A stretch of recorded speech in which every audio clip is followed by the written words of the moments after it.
E aí, pessoal... Eita, já começou um trovão.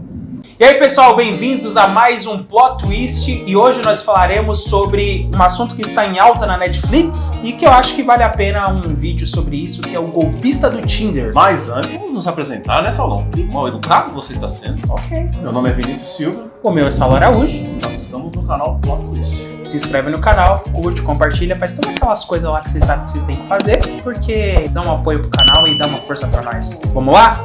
É nóis. Falando um pouquinho a respeito do documentário Golpista do Tinder, nós vamos tratar a respeito de um cara conhecido já pelo público, que acreditávamos ser Simon Leviev, quando na realidade ele tem um nome de... Shimon Hayut. Deve ser esse nome aí, é israelense, então a gente vai saber falar. Deve ser Shimon Hayut, ou Shimon Hayut. Perdoe-nos por não saber falar o nome desse cara. Não sabemos. A história basicamente gira em torno de 3 mulheres principais, que são as protagonistas do documentário, e que relatam os golpes que foram aplicados por esse estelionatário e as consequências que elas tiveram por conta desse tipo de relacionamento no aplicativo. Ele buscava as vítimas no Tinder, né, Saulão? Ele criava toda uma história ali no Tinder com fotos de lugares que hoje ele frequenta, né, mas com dinheiro de vítimas, e é um de golpe, né? Na realidade, o documentário ele gira em torno de um cara, aparentemente de beleza mediana, mas muito inteligente. E ele se apresentava como uma pessoa super confiável, conforme o Vinícius falou. Ele era uma pessoa que levava suas vítimas para hotéis caros e luxuosos. E tudo isso criava um encanto nas mulheres, onde o então golpista analisava o perfil da vítima naquele momento e, de acordo com o que ela ia entregando para ele ia estudando a melhor forma de amarrar aquela pessoa dentro do seu esquema aí de golpes. Na verdade, ele se relacionava, pegava mulheres frágeis, né, que provavelmente estavam procurando uma pessoa para ficar junto, né, quer se relacionar, quer ter uma vida. Nessa relação, as pessoas acabavam se aprofundando com ele, entendeu? E isso deixava as pessoas mais frágeis na questão. Ele mostra a confiança para as mulheres. Tipo, eu tenho carro, eu tenho tudo, eu sou rico. E ele sempre tinha um scriptzinho, né, Salomão? Tinha alguém perseguindo ele, que eles não podem saber onde ele está e tal. E aí mandava um videozinho. Pessoal, não sei se vocês perceberam, mas às vezes tem uns barulhos de fundo aí. E na realidade, nesse dia que nós estamos gravando, tá chovendo, tá uma trovoada gigantesca. E provavelmente vocês vão ver alguns estouros, alguns barulhos. E aí, pra não cortar muito a nossa linha de raciocínio, a gente vai continuar. A gente vai tentar abafar no vídeo, mas se não der, você já sabe o que tá acontecendo. É a chuva, né? Tempo imprevisto aí, infelizmente, vem atuando aqui pra gente. Bom, basicamente, o golpista do Tinder, ele atua em 3 atos principais. Então, na primeira, ele apresenta um mundo de sonhos para suas vítimas. Então, ele leva em hotéis luxuosos, ele mostra para as vítimas que ele tem helicóptero, que ele tem um jatinho, e ele se mostra uma pessoa muito atenciosa, né? Tá sempre ligando, sempre conversando, sempre se mostrando presente. Ele paga as coisas para suas vítimas nesse primeiro momento, só que aí a coisa vai mudando. Depois que ele vê que a vítima realmente tá envolvida naquele jogo de sedução, naquele mundo fantasioso que ele apresenta para as vítimas, ele começa a se apresentar de uma forma diferente. Após ele se relacionar com as vítimas e mostrar que era confiável, né? O golpista ele afirmava que não podia usar os cartões de crédito dele para não ser rastreado. Agora, por quem? Ele não falava que eram os inimigos dele, né? Exatamente. E sempre alegava que estava sendo perseguido, né, por esses inimigos. Ele tinha vários segmentos, né? Um dos mais conhecidos que fala no vídeo, no documentário, é que ele trabalhava na LL The Diamond, né? Que era uma indústria de diamantes, que inclusive era dessa família Leviev, né, onde ele fazia várias montagens junto com essa família, e ele conseguia encantar. Mas para cada uma das vítimas, ele se apresentava de uma forma diferente. Tinha uma outra vítima que ele se apresentou como dono do segmento de armas, né? Ou era um empresário do segmento de armas. Né? E tudo isso fazia com que as vítimas elas criassem uma confiança, que era quando ele aplicava o golpe. Que aí ele vinha com as histórias de que os inimigos estavam perseguindo eles. Aí ele mandava sempre as mesmas fotos, falando que os guarda-costas deles foram pegos, que eles estavam machucados, que roubaram todos os cartões deles, né? É um golpe demorado, na verdade, né? Exatamente, não é um golpe que ele começa bem a namorar hoje com uma pessoa e amanhã já dá o golpe, não. Ele investia um pouquinho. Na maioria dos casos, já tinha pelo menos 1 mês ou 2 que ele já estava se relacionando com a pessoa. Ele já estava até procurando casa, né? Teve um dos casos lá das tinha das até vítimas. mais de 2 meses, né, Salomão? E aí ele ia amarrando a vítima nesse enredo. E aí, qual que era o golpe definitivo? É quando ele falava que, por ele ser perseguido, todos os cartões dele estavam bloqueados, e aí ele precisava de dinheiro naquele momento específico, que depois ele ia devolver. Exatamente. Né? E aí ele chegava e falava, olha, é o seguinte, seguinte, eu preciso de uma ajuda tua, eu preciso que você me ajude nessa situação. Você tem cartão de crédito? Aí a vítima fala, tem. Você consegue aumentar o limite dele? Ah, vou ver. Aí a vítima ia lá, aumentava o limite, e aí ele, em uma das ocasiões, ele até conseguiu arranjar um emprego para uma das vítimas. Ele forjou um olerite ali. Olerite falso, né? E conseguiu aprovar o limite dela pra ficar mais alto. E aí ele conseguiu dar um golpe aí na casa de uns 250 mil. Na verdade, com as três do filme, as três pessoas do filme, eu acho que foi mais ou menos uns 10 milhões de dólares. Né? Exatamente. E aí ele montava tipo uma rede. Então ele pegava várias vítimas ao mesmo tempo, e aí ele pegava uma única vítima, né, que era a que ele estava tentando envolver naquele mundo, e ele pagava tudo, festas, enfim, mas já era o dinheiro de outras vítimas que ele estava aplicando, ele já estava em outro estágio. E aí, conforme ele ia se mantendo, ele conseguia fazer os gastos exorbitantes dele e sustentar aquele mundo dele de fantasia, né? De fantasia, mas que pra ele era a vida que ele sempre sonhou, né? Porque ele nasceu num lugar de classe baixa, né, Salão? A mãe dele passando muita dificuldade, inclusive teve matérias onde aparece a mãe dele. É difícil de ver assim, e você não falar, meu, o que esse cara tá fazendo da vida dele, né, meu?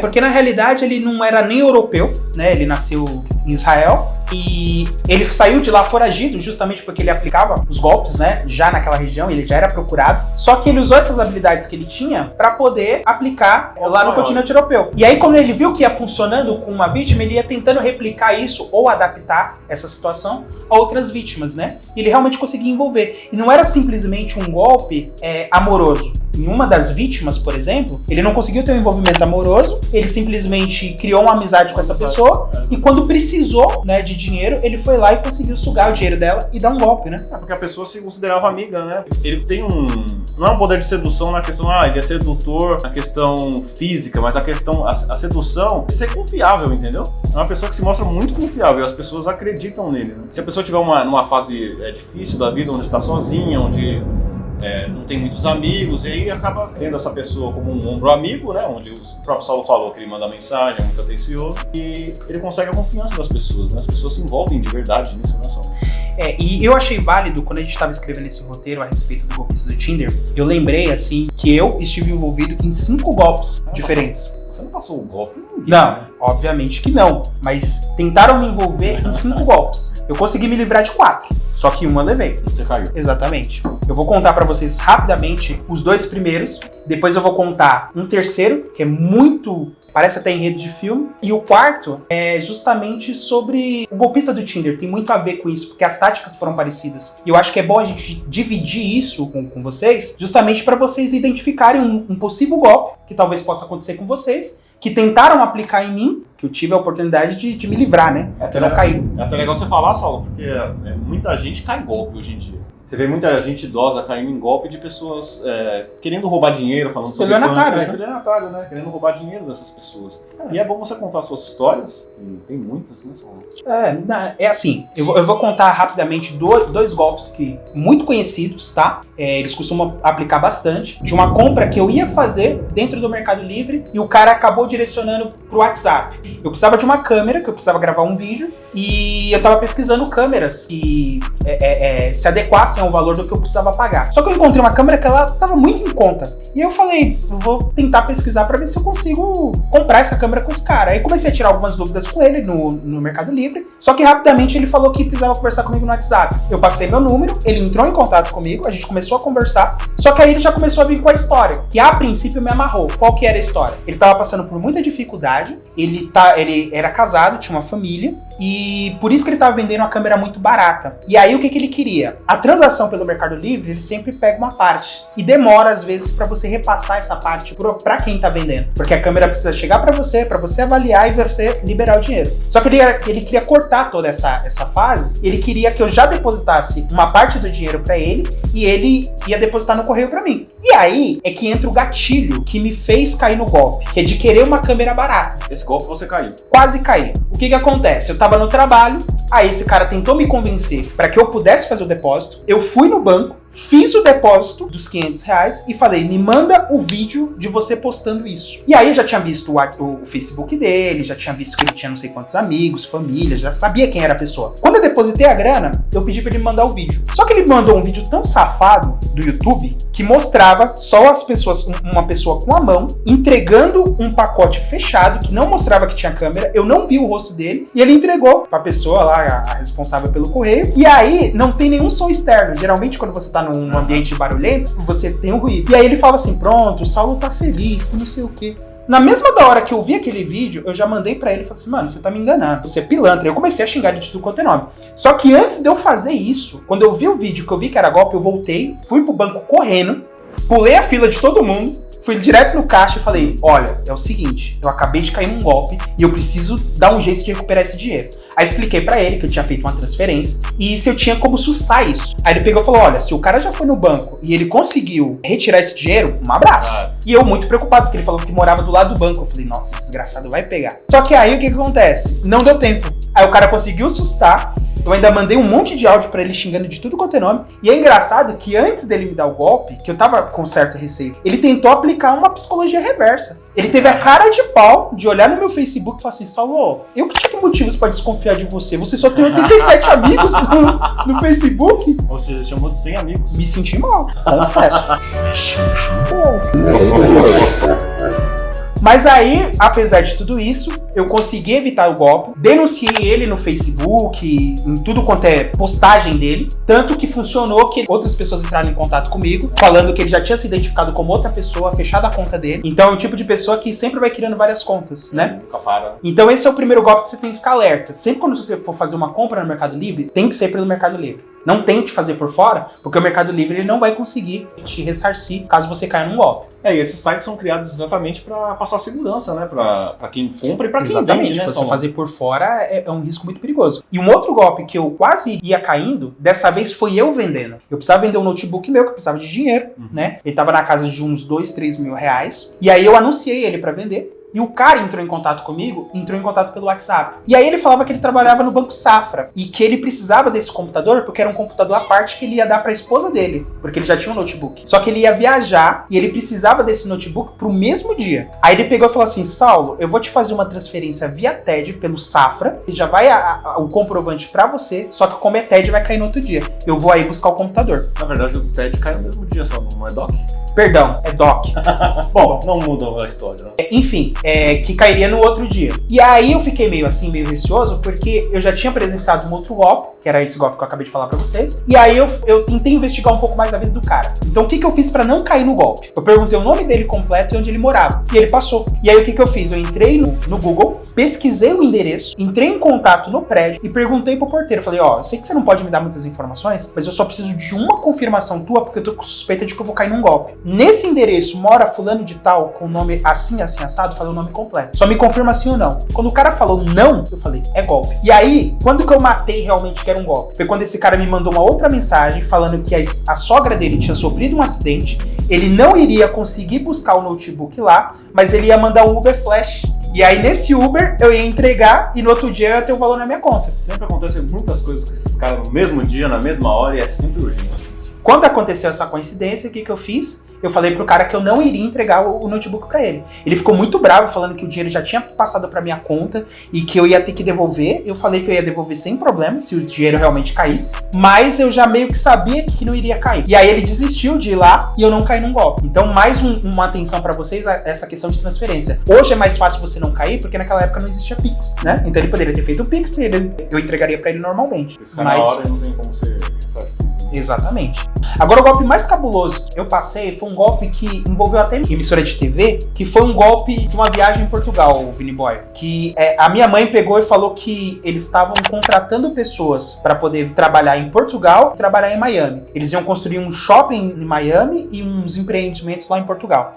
E aí teve uma reportagem da Globo falando sobre isso, passou na SPTV, falando a respeito das vagas que tinham, eram mais de 500 vagas. E a gente tinha que se inscrever num posto de trabalho lá em Suzano, usando. E aí eu fui, todo feliz, falei, passou na TV e tal. Aí quando eu cheguei era uma fila enorme, que tinha de gente lá. E aí a gente entrou pra poder fazer a triagem com as pessoas. Só que aí o que acontece? Logo quando eu bati de cara com o cara que tava falando, o representante da viagem, eu comecei a notar algumas coisas estranhas. A primeira delas, o cara tava usando roupas muito velhas, muito gastas. Mas até aí tudo bem, porque rico realmente é meio pão duro, então você consegue relevar. Só que ele falava algumas coisas tinha muitos erros de português, que eu também tentei relevar. Porque eu falei, pode ser uma pessoa que veio de baixo e conseguiu chegar onde chegou, né? Só que o ponto que mais me chamou a atenção foi uma hora que ele pegou e falou bem assim, a gente vai pegar a documentação de vocês precisam tirar o passaporte de vocês, só que vocês precisam fazer um exame psicotécnico pra gente saber se vocês estão aptos pra mudar de país. Só que esse exame, a princípio, vocês vão pagar. E vai ser um valor de R$180 que vocês vão ter que pagar e depois a gente vai ressarcir vocês. Todo mundo concordou, só que eu fiquei com aquela pulga atrás da orelha. E aí eles falaram que eles tinham uma sede que ficava na Berrini, aqui em São Paulo, e que a gente tinha que se reunir lá caso os nossos currículos passassem. Então, como eu era formado em segurança do trabalho, a minha esperança era trabalhar nessa área. Aí eu entreguei o currículo, deixei com eles, e eles me ligaram. E eu fui até o local. Só que quando eu cheguei lá na Berrini, o cara começou a dar uma palestra, ele mostrou algumas imagens. Aí ele me falou o nome do shopping lá em Miami. E eu fiquei com aquilo na cabeça. Uma outra coisa que tinha me chamado a atenção é que eles pediram para levar o dinheiro em dinheiro vivo. Você não podia fazer transação em cartão de crédito, nem cartão de débito. Então na minha cabeça ficou aquilo. Por que eles estão pedindo em dinheiro vivo e eles não podem pagar em cartão de crédito? Aí a gente assinou um recibo, onde esse recibo demonstrava que a gente tinha feito o pagamento, só que esse recibo nem ficava com eles simplesmente devolviam pra gente e você não fazia nada com aquilo. E quando o cara me falou o nome do shopping, eu falei pro cara, eu tô com suspeita de que isso é um golpe, eu vou tirar uma dúvida. Aí quando ele terminou a palestra, eu fui junto a ele e perguntei, então, eu esqueci, qual que é o nome do shopping que a gente vai trabalhar mesmo? Aí o cara deu um nome totalmente diferente. Aí aquilo pegou e falei, mano, é um golpe. Aí eu fui dentro desse prédio, era um auditório que eles estavam. Eu fui dentro do prédio e falei bem assim, dentre as empresas que tem, existe uma empresa chamada Midas, que era o nome da empresa lá, que aplicou o golpe. Aí eles puxaram a triagem e falaram, não, aqui não tem nenhuma empresa Midas. Eu falei, aquele auditório ali é pra quê? Ele falou, só um auditório que o pessoal aluga. E aí eu conversei com um cara que eu tinha feito amizade e falei, os caras estão aplicando o golpe. Só que tava todo mundo naquele gatilho, que é o gatilho de você viajar, de receber em euro, receber em dólar, que ficou todo mundo anestesiado e falou, não, eu vou embora, não vamos trabalhar. É o gatilho vulnerável, né, que a gente fala. Exatamente. E eu já tinha pesquisado, além do Jornal Nacional, eu tinha visto o Jornal da Cultura, na Rede TV, e todo mundo tava falando disso. E eu ficava com aquilo na cabeça, falei, será que só eu sou doido? Se tá todo mundo validando isso, até a prefeitura de Suzano tá envolvida nesse negócio, não é possível. Só que alguma coisa me dizia que eu não tinha que dar o dinheiro. E eu não dei. Eu fui o único. E esse meu amigo que tava junto comigo, ele deu o dinheiro e falou, vamos acreditar. Só que aí o que acontece? Passou 15 dias, foi uma outra reportagem, acho que foi na Rede TV, falando que tudo era golpe. E que esse cara, realmente, ele passava pelas cidades, prometia a mesma coisa, fazia mais ou menos umas 3 semanas de umas 500 pessoas que doavam R$180, fazia o pé de meia dele e ia embora. Aí ele foi pego, foi preso, mas como todo estelionatário, eu não sei até hoje se ele tá preso, mas desde aquela época ele já tava se movimentando pra sair, não deu em nada. Quem deu o dinheiro não teve o dinheiro ressarcido. Eu fiquei com a consciência tranquila de que pelo menos eu não paguei. Mas é um golpe que ninguém investigou. Então isso que vocês precisam ficar atentos. Se você vê evidências de golpes, mesmo que passe na televisão, que seja validado por repórteres, às vezes não é bem pesquisado, né? E esse golpe do Tinder também, Saulão, tem casos no Brasil de golpes parecidos, entendeu? Não é só esse, o Simon Levy, é lá de fora, é lá da Europa. Não, tem que ficar esperto porque no Brasil também tem, gente. Então, fica de olho bem aberto, né, Saulão? E é aí que entra o quarto golpe, Uniboy. Você falando de coisas parecidas. Tem um golpe de um cara que ele aplicou numa república onde eu morava, em que ele usou basicamente as táticas do golpista do Tinder antes de ser lançado o golpista do Tinder. Bem antes, por sinal. O que ele fez? Uma vez eu tava no meu quarto, ele bateu na minha porta e ele começou a conversar comigo, fazer uma amizade, ele queria saber informações sobre como funcionava, tudo e tal. Eu sempre fui uma pessoa muito fechada, só que mesmo assim eu dei atenção pro cara, conversei com o cara, tal. Só que eu vi que ele tentava fazer uma amizade muito rápido, só que naturalmente eu não sou assim. E isso nesse caso é um ponto positivo, porque se você é uma pessoa que se abre muito fácil, ele consegue te explorar de uma forma melhor. E depois ele apareceu no meu quarto, tentou fazer uma amizade mais profunda, só que aí eu dei um pouco menos brecha pra ele, mas isso não inibiu ele de fazer uma terceira abordagem. Qual que foi a terceira abordagem dele? Ele chegou pra mim e falou bem assim, olha, desculpa te incomodar, mas é que é o seguinte, eu trabalho com isso aqui e eu ganho uma renda de tanto. Tá aqui o comprovante do meu Olerite, era pra cair hoje. Só que na sexta-feira, eu não sei o que aconteceu, que meu patrão falou que não ia dar, que não ia dar tempo, alguma coisa assim, inventou uma desculpa e falou que o dinheiro não caiu na conta dele. E que ele tava sem nada pra comer no final de semana. E aí ele pegou e perguntou pra mim, você não tem nada aí que você pode me arranjar? Você não consegue? Pelo fato de eu não conhecer o cara e, tipo, desconfiar muito dessa abordagem muito rápida, eu falei pro cara que eu não tinha e que não podia ajudar, pedi desculpa pro cara, tal, super educado. Só que passou um tempo, eu não comentei isso com ninguém. Passou um tempo, esse cara foi embora. Aí depois eu tava comentando com outras pessoas sobre ele, e aí teve uma das amigas minhas que moravam lá, que falou a respeito do que ele tinha feito com ela. Então ele tinha pego uma grana com ela, alegando as mesmas coisas. Depois ele tinha pego grana de outras pessoas também. Só que aí o que acontece? Por que ele fugiu de lá tão rápido? Ele ficou pouquíssimo tempo, acho que foi menos de um mês. Ele pegava dinheiro das pessoas falando que ele tava passando dificuldade, só que ele chegava na República com um monte de coisa de qualidade. Tipo assim, fruta, ele falava que não tinha o que comer, aí ele aparecia com um morango, com uma uva, enfim, com um monte de coisa chique que chegou uma hora que o pessoal pegou e falou, meu, você não tem dinheiro e fica... Tá comendo melhor que eu? Exatamente. E uma abordagem que eles fazem, que é muito parecida com o golpista do Tinder, é que primeiro eles pagam as coisas pra gerar confiança. E muitas dessas pessoas, ele pagou primeiro pra depois ele pegar o dinheiro, né? E aí, o que acontece? Teve uma dessas minhas amigas que se envolveu muito com ele. O que acontece? Ele fez uma amizade muito fácil. E aí, ele começou a, tipo, coagir ela de uma forma que ela começou a dar dinheiro pra ele. A primeira coação de amizade, depois dele ter pago coisas pra ela e tal, foi ter falado pra ela que precisava sair com o namorado dele, né? Que ele gostava de meninos. E aí, ele pegou o cartão emprestado dela e foi lá e usou, gastou pra caramba e tal, e falou que ia devolver depois, que o dinheiro ia cair na conta, que ele já tinha contado a mesma história que ele tinha contado pra mim. E depois, ele foi envolvendo ela em umas outras situações em que ele conseguiu tirar, Vinícius, pasme, um celular no nome dela pra ele. Caramba, Saulo, e pessoas como eu, assim, eu não acreditava que muita gente caía em golpes assim, porque pra mim é difícil entender isso, entendeu? Porque eu sou mais difícil de me relacionar num ponto de chegar a ser tão próximo ou de ter tanta confiança, né? No caso, o cara, eu não sei o caso lá, o cara falou, eu vou te transferir, vai cair no outro dia, você já faz o envio pra mim, entendeu? Eu já sou mais fechado, assim. Aí pra mim é mais difícil, mas é muita gente que cai, gente, é muita gente. Eu também achava que não, Vinícius. Até uma hora em que eu caí. Mas o que faz você cair no golpe é justamente aqueles gatilhos que eu havia falado pra você. Meu primeiro gatilho era a vontade de ter uma câmera boa com preço barato. Então isso me cegou de uma tal forma que eu falei, não é possível que o cara vai me dar um golpe. E o cara mostrou foto de família e tal, e ele vai te envolvendo, porque golpista, ele tem uma característica que ele nunca vai parecer um golpista. Ele sempre vai se disfarçar, que nem o golpista do Tinder. Ele vai ser aquela pessoa que tem o seu negócio rápido e você já tá ansioso por aquilo. Exatamente. E ele tem rápido e mais barato e aí te ajuda, né, Samuel? Exatamente. Na Espanha eles são chamados de camaleões sociais, porque ele se adapta a você pra poder te dar um golpe. Então sempre vai ser uma pessoa agradável. É isso que a gente consegue observar lá no golpista do Tinder.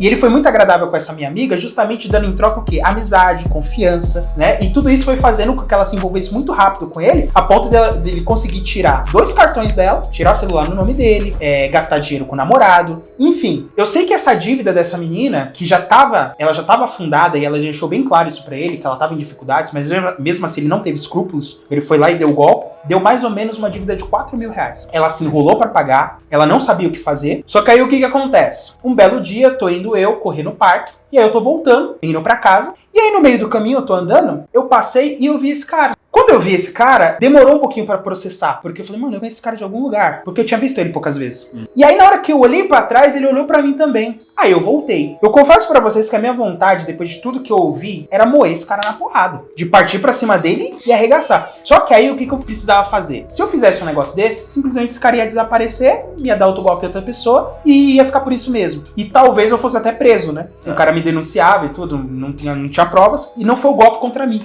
Então o que eu fiz? Eu fui sugar informações dele. Então eu cheguei lá, cumprimentei ele, falei, e aí, por que você foi embora, que não sei o que, tal. Ele me deu umas desculpas esfarrapadas, né? Falando o que ele tinha, que tinha mudado para um outro local. E aí o que eu fiz?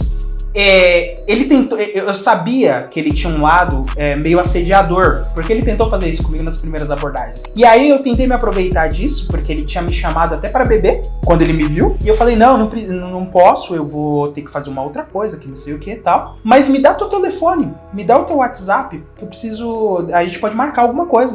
Aí ele me deu o WhatsApp dele, me deu o endereço completo dele, e aí eu peguei e mandei pra minha amiga. Eu falei assim, foi esse cara que te deu o golpe? É o mesmo que tentou aplicar em mim? Ela falou na hora, é esse cara. E aí eu peguei e levei pra todo mundo lá, só que o que acontece? As pessoas, elas têm uma sensação de que tudo vai ficar impune, e elas não correm atrás. E aí eu dei a faca e o queijo na mão e falei, olha, nós vamos junto com a polícia, nós vamos fazer isso aí, nós vamos resolver. Só que no final das contas, não sei se foi por medo, por sensação de segurança, de que não vai dar em nada, eles acabaram não correndo atrás. Como não foi um golpe aplicado a mim, o que eu tinha que fazer, eu fiz. Eu lavei as minhas mãos e infelizmente eu tenho certeza que esse cara continua aplicando golpes. E depois de tudo isso, aconteceu uma coisa muito parecida com o golpista do Tinder, que era ele dando desculpas. O que ele fazia? Ele mandava fotos dele, um acidente que ele tinha sofrido, e nesse acidente ele estava internado no hospital e ele precisava se recuperar primeiro para depois ele pensar em ajudar ela. Só que engraçado é que na mesma semana que ele mandou essa foto, foi a semana que eu encontrei o cara. Ele tava todo perfumado, tava com um colarzinho, tava com a roupinha da moda. Então na realidade era um golpe de fotos que ele usava com frequência, que nenhum golpista do Tinder aplicava nas suas vítimas. Então a moral da história é, por mais que você crie uma sinergia com a pessoa de um dia, de uma semana, de um mês, não empresta dinheiro pra ninguém. A não ser que você tenha uma confiança muito grande nessa pessoa de anos, né? Porque se você cria essa intimidade muito fácil, vai ser muito mais rápido o golpe que o cara vai tentar aplicar em você, né? A propensão de você cair é muito maior. Então, assim, fica o alerta. Tenha cuidado quando você fizer novas amizades com essas pessoas que querem criar laços muito rápido. Porque essas pessoas nada mais são do que psicopatas. Tem um vídeo que eu assisti, acho que foi no Inteligência Limitada, de uma especialista em psicopatia, e ela fala que no mundo existe cerca de 25% de psicopatas no mundo. 25% de psicopatas entre moderados, leves e graves. Nesse caso do golpista do Tinder, é um caso leve, onde ele é só estelionatário. Os casos, obviamente, mais graves são aqueles que ele mata, né, e ele não tem coração. O que marca a psicopatia é a ausência total de sentimento, de afeto. Então, se ele tiver que dar um golpe em você, por mais que você fale que você tá passando por dificuldade, que você não tem dinheiro, esse é o prazer do psicopata, né? Jogar com você e mesmo assim conseguir tirar de você o que você já não tem. E aí ele vai partindo pra próxima vítima. Então, tudo isso que a gente tá falando pra vocês é justamente pra criar um alerta sobre esses golpes que são muito mais frequentes do que a gente imagina. É aí que entra o meu quinto golpe, que foi o golpe que eu caí, Vinícius. Nossa, você é um cara de golpes. Exatamente. Golpes.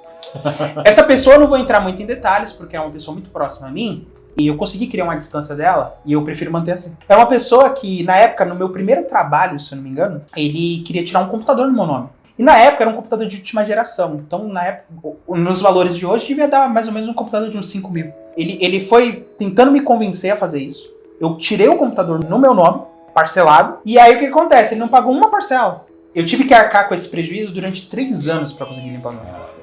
E fora isso, ele conseguiu aplicar golpes onde ele alterava a carteira de trabalho, ele falsificou documentos de ensino superior para poder entrar em banco, e ele conseguiu. Teve alguns amigos meus que na época, por mais que eu alertava, eles quiseram fazer amizade com ele, eu falei, cuidado, essa pessoa é assim, assim, assado. Só que como eu falei, essas pessoas elas são muito envolventes. Então eles criaram uma familiaridade e falaram, esse cara é gente boa pra caramba, que não sei o que, tal. E era um cara que ele criava uma identificação muito fácil, como todo golpista. E aí no final das contas, todo mundo se deu mal, né? Inclusive um dos meus amigos na época emprestou um cartão de crédito pra ele, e a história você já sabe, utilizou o cartão, estourou o limite, o menino se enrolou pra poder pagar, levou anos pra poder quitar, e é isso. Fico alerta na realidade pra vocês identificarem possíveis golpistas, porque não é fácil, quando você se vê, você já tá envolvido. É um estalo, né, Salão? Que foi o que aconteceu aí no golpista do Tinder, né?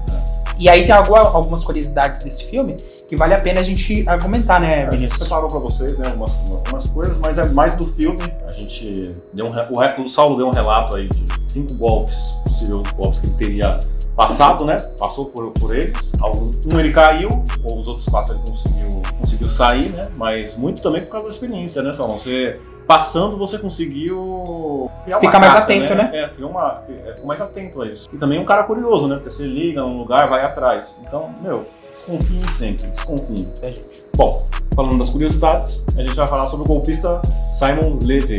A própria família Levitt está processando, sabe? Esse desfile do patriarca da família, que era o dono, né, da Diamonds LL. LL The Diamonds. E também tem não sei se é Peter ou Peter, o guarda-costas do Simon, né, que aparece sempre machucado no vídeo e tal, que ele... Tava envolvido, né? Sofreu um atentado, tava envolvido, mas ele disse que não, que também foi enganado, que só tava ali, era o segurança apenas. E ele tá processando a Netflix por danos morais, Saulo, você acredita? Safado, né? Safado. Pilantra. Saulo, você sabia que o próprio Simon sofreu um golpe na internet, cara? Que delícia. Que delícia, né? Ele queria verificação aquela verificaçãozinha no Instagram? Sei. Então, a pessoa ofereceu vendendo pra ele essa verificação. Ele pagou cerca de $6.600 pra essa pessoa. Na verdade, não é uma pessoa só, é um casal que ofereceu pra ele. E aí ele acreditou. Ele fez a transferência e quando ele foi pesquisar sobre isso, ele descobriu que o Instagram não vendia isso. E é o segundo golpe, né, Vini Boy? Porque no documentário, uma das namoradas ele descobre que ele tava tentando aplicar um golpe nela, ela pega as roupas dele e aí junta, que são as roupas bem caras, assim, ela fala que, tipo, já que ele tá precisando de dinheiro e ela trabalha no mundo da moda, ela ia conseguir vender muito rápido. Ela faz todo um esquema onde ela vai na casa dele, consegue juntar todas as roupas que ele tem, coloca em 3 malas diferentes, vai embora, e aí ela simplesmente começa a vender e ganhar com aquilo. E aí, depois de tanto argumentar com a menina lá, ela simplesmente vai só dando corda pra ele, né? Até o momento em que ela puxa algumas informações, inclusive passa essas informações pra polícia, que é quando ele é preso. Se eu não me engano, acho que é na Grécia, que ela pega lá, ela bate o celular dele fora de sinal, porque ele tá sempre no WhatsApp, e aí ela presume que ele tá num voo, aí bate a informação, vê se tem um nome dele lá, e de fato o nome dele tá no avião, ela liga pra polícia, e aí quando ele desce, ele manda uma mensagem pra ela que ele foi pego. Então é o segundo golpe dele.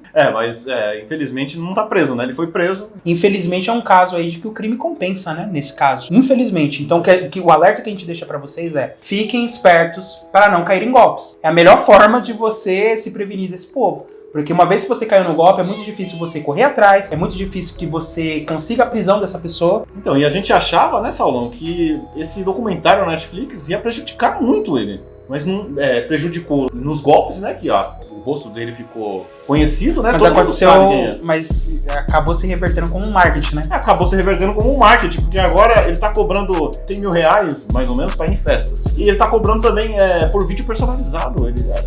Ele cria cursos? É isso? Eu não sei exatamente o que ele faz. Aplica golpes de marketing também, na minha visão. Será que se eu fizer um curso com ele, eu também consigo? Eu acho que você vai acabar com esse canal, O vídeo é esse.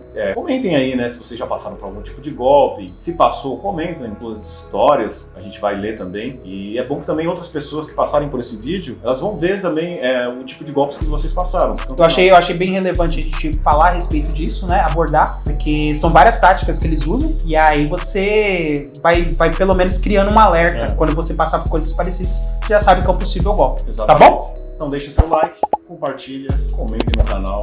E, gente, se inscreva, né? É nóis. É isso aí, pessoal. Forte abraço.